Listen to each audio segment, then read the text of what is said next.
Time now for the Cenk attack. The young Turk is back.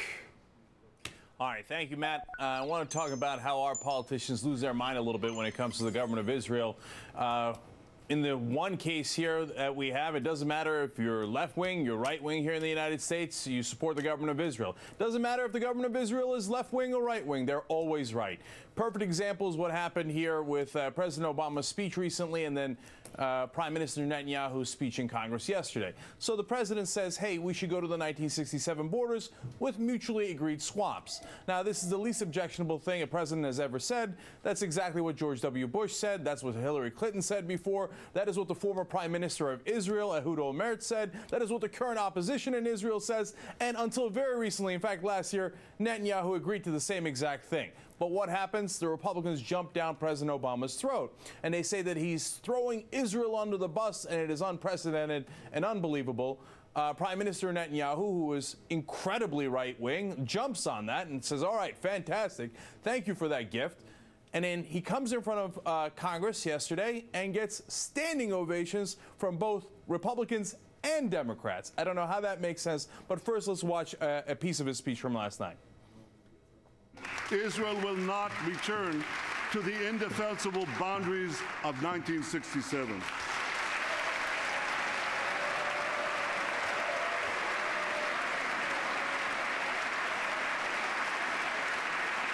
So, standing ovation for a guy who just said we won't go back to the 1967 borders, which is what the entire world community had agreed upon, including Israel, for so long. Now, why is everybody giving that a standing ovation, let alone the Democrats, who apparently are also throwing their own president under the bus? For example, Harry Reid said of President Obama's statements, quote, "No one should set premature parameters about borders, about building, or about anything else," meaning that the president appeared to be asking for preconditions. But that's not what the president asked for, and Israel always asks for preconditions. They say that the Palestinians must accept their right to exist or they will not go to the table. Well, I agree with that condition that the Israelis want, but then you can't have it both ways, saying that the Palestinians can set no preconditions and Israel can set all preconditions. But I think Congressman Rob Andrews made it much worse when he said that President Obama, quote, was tilting toward Hamas, which is outrageous. How can you possibly say that, let alone about your own president? Now, here's what Netanyahu laid out in his speech. Apparently, Israel will keep all of Jerusalem, according to him, no return to the 1967 lines, no negotiation with Hamas, and they will not allow the descendants of the Palestinian refugees to enter Israel. So, the Palestinians get nothing. And what does our United States Congress respond to that? Of course, standing ovation. Let's watch. The Jewish people are not foreign occupiers.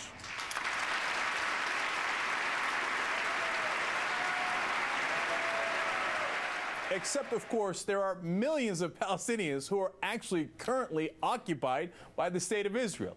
Can we please get some sanity on this? Just because the Israeli prime minister says it doesn't mean we have to agree with it. Let's use our minds. I'm originally from Turkey. I can use my mind to say the Turkish government is wrong sometimes, oftentimes. And I'm not going to agree with a right-wing Turkish government. Why do we all agree with a right-wing Israeli government? Makes no sense. Cenk, thoughtful and provocative as always. Issues that we need a longer discussion on another time. The Turk is back at 6 Eastern. We're back tomorrow, and Hardball starts right now.